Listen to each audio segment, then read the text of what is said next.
Hi, welcome to Geography series of UPSC. In this class, we are discussing about major landforms, mountains, plains, and plateaus, their difference, origin, and their importance. Let us go deep dive into this. My name is S. Vijay Jagdish. Welcome to Good Classes. So, what is this Earth Architecture Visual Guide of Landforms? See, landforms are formed by many agents basically. Okay. So UPSC is always asking some kind of landforms. So from tectonic summit to sedimentary lowlands, see this much mountains can become this much of lowlands because of the denudation. Denudation means combination of weathering, erosion, transportation, and deposition. All this happens here. Let us discuss this in detail. So the builders and the cravers. Okay, builders means who are making this. Okay, we call them as the first order, second order, and third order. Okay, first order comes under the continents and the oceans. They are the original people, you can say, original landforms. From there only different mountains are formed. From the mountains only different land plains are formed. Okay, so first order in your notebook, please write down. First order landforms are continents and oceans. Second order is mountains and plateaus and plains. Okay, then comes the valleys, dunes, delta. Then you talk about this one, floodplain. All this comes under this second order, third order. Okay, so there are two forces involved in this process. One is exogenic forces, which is external. We can see them in our naked eye. For example, rivers are there, waves are there.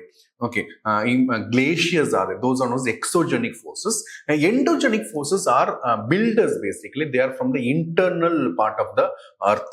Okay, so exogenic forces are the cravers. That means they are the destroyer. In simple language, they are the destroyer.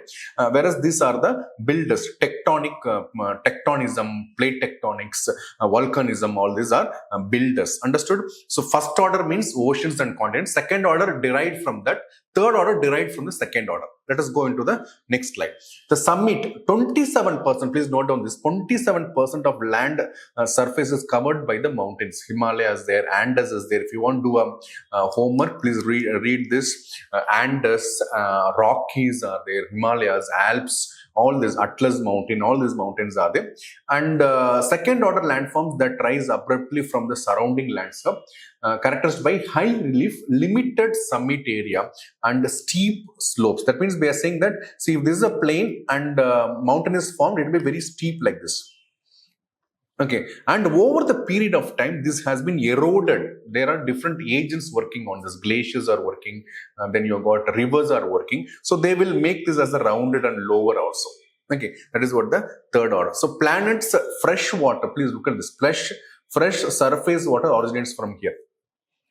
Understand? That means the rivers, the ice caps, all the fresh water. In fact, after the ocean, if you look at the water is available, it is available in the ice caps only. Ice caps has the largest component of fresh water. That is around 2%, I think. Please verify that.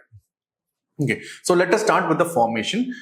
Fold mountains. Fold mountains mean what's when the two plates are coming and hitting each other, the fragile area in between. For example, Himalaya is a fold mountain.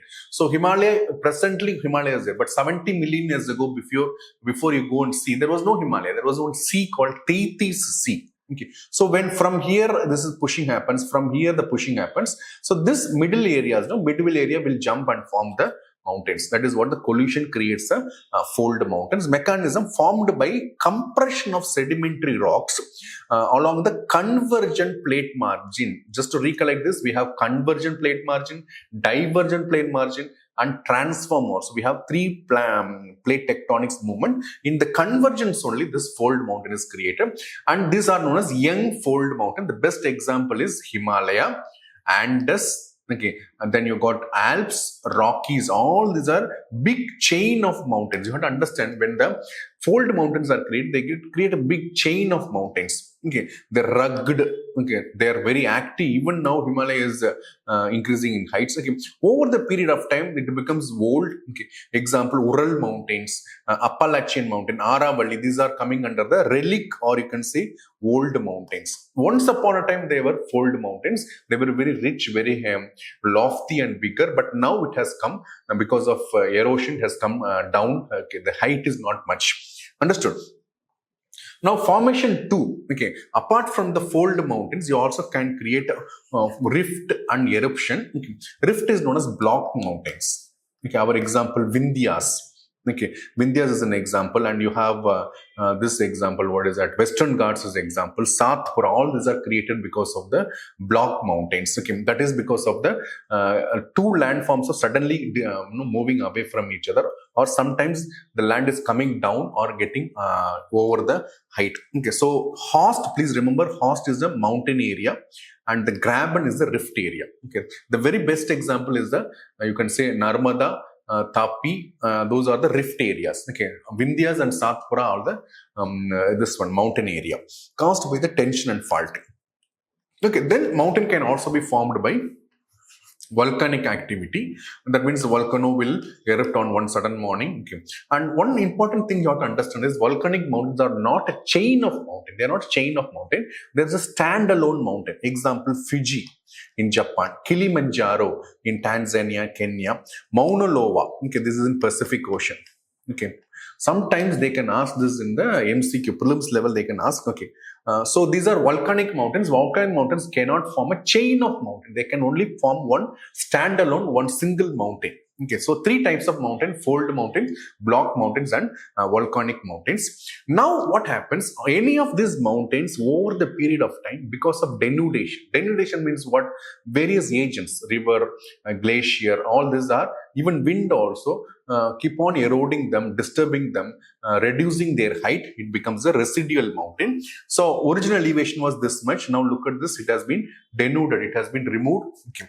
Now it becomes a residual mountain, very small in height. Okay. So please note down the examples in India. This can be a question because there are Aravali issues happening. Okay. So Aravali is one old mountain. It's a 2 billion years old. Then Parashnath is there. Rajmahal Hills also relic mountain.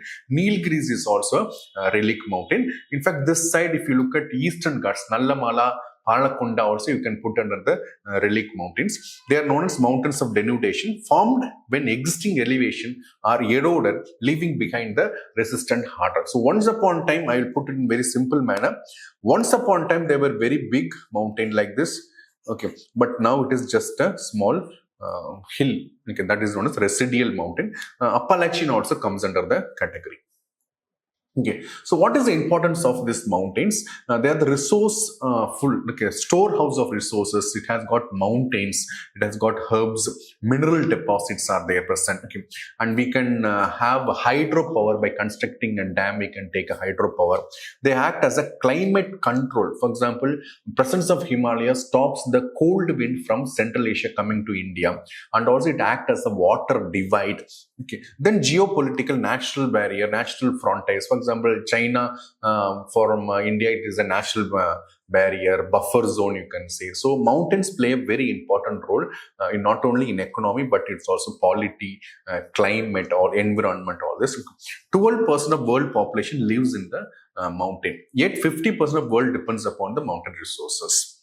Okay, all this please write on table. Now, so far we have seen the mountain. Mountain means the conical structure like this. Okay, plateau is also elevated, but you will not have this conical structure, but rather only a flat structure. That is what the plateau. So main difference between mountain and the plateau is mountain is a elevated and conical, whereas plateau is elevated but flat top. Okay, tableland also they will say this. Okay, tableland, elevated area. Okay, with the leveled land on the top, steep slopes. Slopes will be steep. Look at this. Okay, also known as high plains. Okay, 18% of earth is covered with the plateau, storehouse of minerals. Example, Chota Nagpur Plateau. Understood? Bundelkhand, all this. Okay, and Deccan Plateau is also an example of this. Intermontane Plateau and Piedmont Plateau. Intermontane Plateau, best example is Tibetan Plateau. Tibetan Plateau is located between Himalaya, Karakoram, Kunlun Mountain, you can say. So Himalaya is like this, Kunlun Mountain is like this in the northern side. Between that, you've got Tibet. Okay, so intermount means in between the two mountains. Okay, that is the best example. It's the highest in the world. Tibetan Plateau is the highest plateau in the world. Then in Pedi Mountains, once the mountain is there, the side of that will one side there will be this one. Example, Malva Plateau, Patagonia. Patagonia is also a cold desert in Argentina. It is an example of Piedmont. That means mountain is there. Adjacent to mountain, there will be a plateau also. Okay, and can be a continental plateau, volcanic plateau, example Deccan. Okay, what happens? The flood lava will come to the surface and they'll spread in all the sides, and there will be this forming a plateau. Okay, continental is basically an abrupt upliftment because of tectonic movements.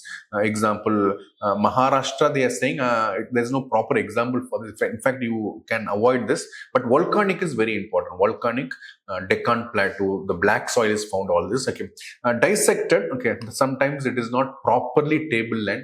It is dissected is also for example, Chambal Valley, all these are example.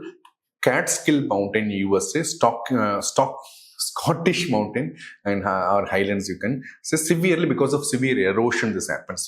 So plateaus are table land. Okay, it can be intermontane, it can be Piedmont, it can be volcanic, or it can be dissected. Okay, what is the importance of plateau? They are industrial backbone.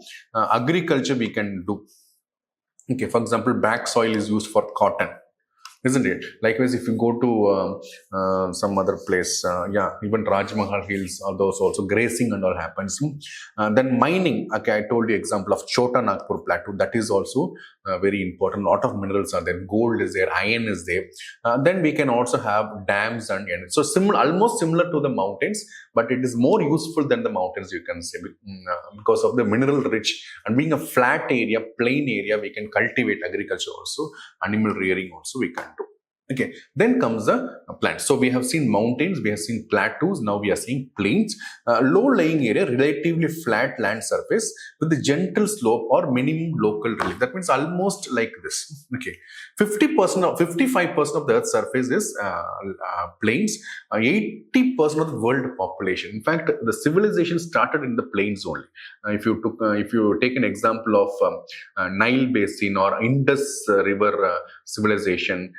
All this Mesopotamia, all this is based because of the plain area. People love to settle themselves along with the rivers, water available, fertile land is available.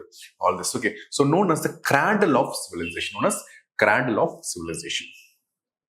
Sculpting the lowlands, structural plains is naturally a plain. There is no any kind of exogenic forces have added any on this. It is generally like this, formed by the upliftment of seafloor or continental shelf. Great Plains of USA. Great Plains of USA is not because of any river.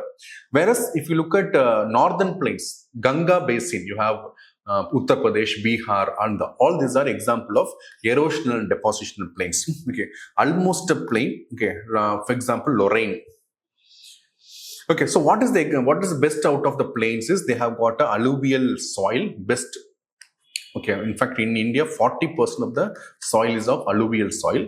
Lacustrine is because of the one lake was there. The lake dried up, and there is one basin created. Glacial till, and they'll come and deposit. Glacial, for example, there is something called Karivas. Please write down Karivas. This is all glacial clay deposit.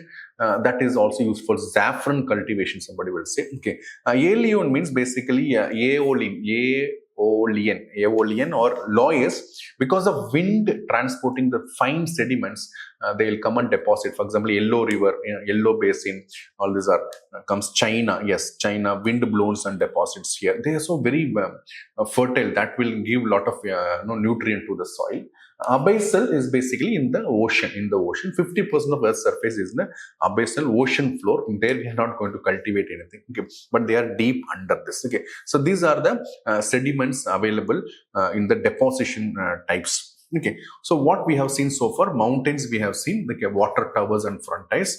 Then plateaus are there. It's also elevated but flat top. Okay, and plains also we have seen. Food basket we are seeing. Okay, plains, for example, Ganga Plain, Northern Plains and all. These are depositional. Okay, coming to the summary, Earth's grand architecture, mountains, okay, 27% of the land, okay, and Himalayas, the Alps is this example of fold mountains. We also have relic mountain, block mountain, volcanic mountain. Then plateaus are rich in minerals. They are table, okay, flat. It can be also used for agriculture. For example, Deccan has got a black soil which can be used for cotton cultivation. Plains, okay, alluvial soil, good water availability, cradle of civilization. Okay, and natural resources available, climate barrier, you can say that Himalaya acts as a climate barrier. The cold wind doesn't come to India, and also it stops the monsoon wind not going beyond India also. So like there's a lot of benefits of mountains, minerals coming from this foundation of the civilization. Okay, so these are very basic things you should know. This is taken from the NCERT, and I'm going to cover all the topics in the geography one by one. Okay, please follow us and subscribe to this channel. Please let me know your opinion on the comment section. See you in another video. Thank you very much. Bye bye.